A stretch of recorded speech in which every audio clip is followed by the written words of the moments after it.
ఇంటికి వెళ్ళేది ఎలా ఆందోళనలో ఢిల్లీకి వచ్చిన నేతలు కార్యకర్తలు. విజయవాడ, తిరుపతి, విశాఖ, రాజమండ్రికి భారీగా విమాన టికెట్ ధరలు. ఒక్కో విమాన టికెట్ ధర 25,000 పైగా ఉండడంతో నిరాశ.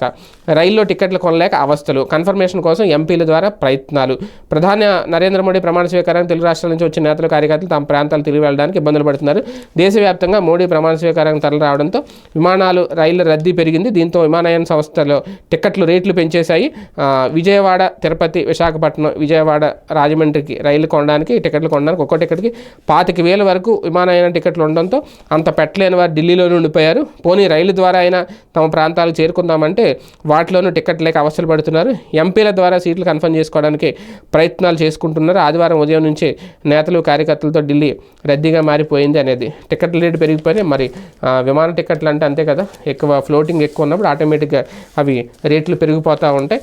కాకపోతే అంత ఢిల్లీ వెళ్ళి ప్రధాని ప్రమాణ స్వీకారానికి హాజరయ్యే వాళ్ళు అంత నిరుపేదలు అయితే ఏమి ఉండరు కదా. వాళ్ళు ఖచ్చితంగా టికెట్ కొనుక్కునే సామర్థ్యం ఉంటుంది. విమానంలో ప్రయాణం చేసే వాళ్ళు అంటే ఆ స్థాయి ఉన్న వాళ్ళు అంటే ఖచ్చితంగా ఎంతైనా పెట్టుకుంటారు. అది కూడా ఇంకేదో సామాన్యుడికి ఏదో కొంప మునిగిపోయింది అన్నట్టు వార్త. ఏదేమైనా ఇది ఇవాల్టి